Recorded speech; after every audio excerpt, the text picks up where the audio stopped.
Bien, chers frères et sœurs dans le Seigneur, que la grâce et la faveur de notre Seigneur Jésus descendent et demeurent sur chacun et sur chacune de vous. Avant de commencer cette homélie, je voudrais demander à nous tous et à nous toutes de continuer de prier pour mon pays, le Congo, qui traverse ces jours-ci des moments difficiles. Les villes, surtout de Goma, de Bukavu, l'Est en général du pays, est en proie, comme certains le savent depuis des années, à la guerre, à des atrocités, à des meurtres.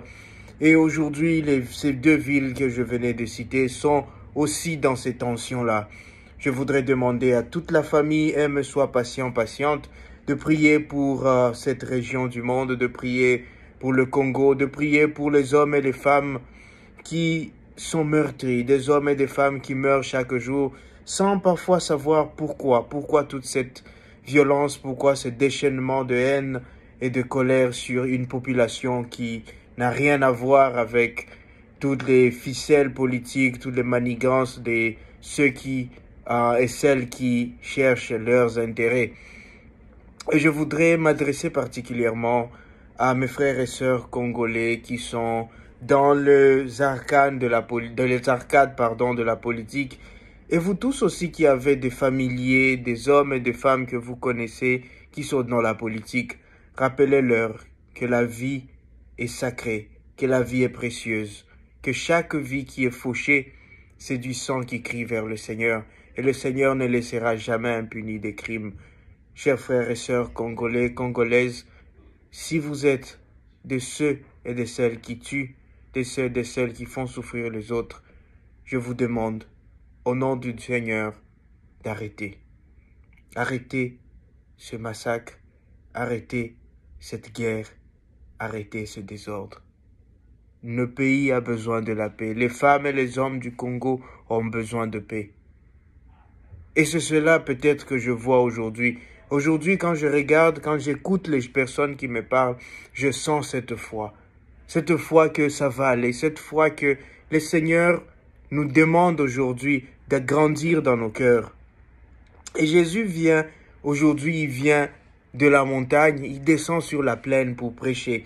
Et il y a quelque chose qui m'a attiré dans l'évangile d'aujourd'hui, le 6e dimanche du temps ordinaire de cette année liturgique, c'est que Jésus descend de la montagne et il arrive sur une surface plane. Il y a une plaine.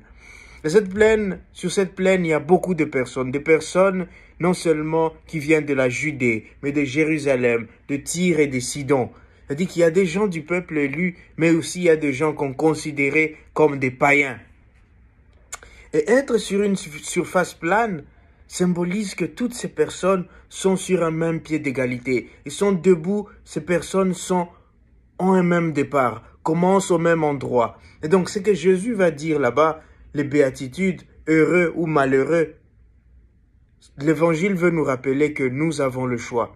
Nous avons le choix entre construire notre bonheur ou bâtir notre malheur. Nous avons le choix entre vivre heureux et vivre malheureux. Ça dépend de comment est-ce que nous construisons cela. Et le bonheur dont Jésus parle ici, ou le malheur dont il parle ici, n'est pas d'abord matériel, n'est pas d'abord dans les richesses que nous avons, n'est pas d'abord dans les biens que nous accumulons. Ce que Jésus veut dire ici, c'est ce qui vient de l'intérieur.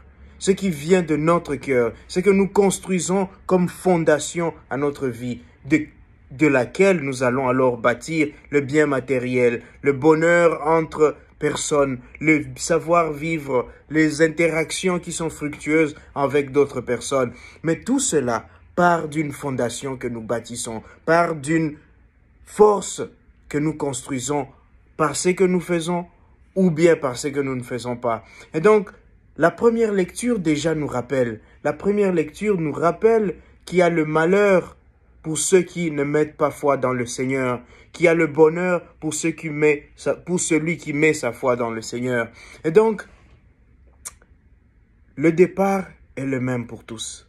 Nous avons tous un choix à faire, chaque fois dans notre vie. Nous avons à choisir entre construire notre bonheur ou ériger notre malheur. Nous avons chaque fois à choisir les actions que nous posons, sachant que ces actions ont des conséquences. Et ces conséquences sont soit en faveur de notre bonheur ou en faveur de notre malheur.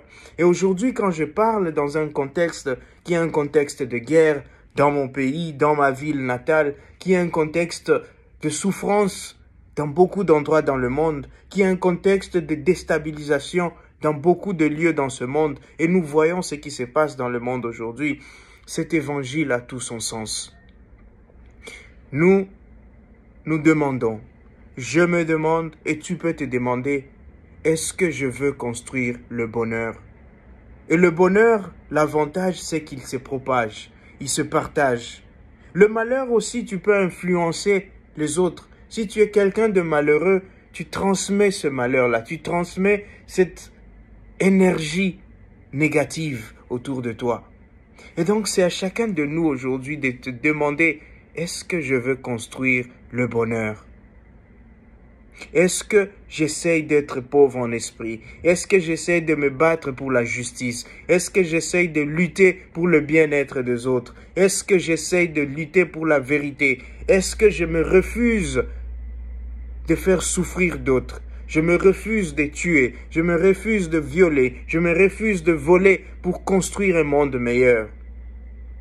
Est-ce que je suis capable de dénoncer le mal autour de moi parce que ce mal détruit pas seulement moi, pas seulement l'autre, mais l'humanité tout entière?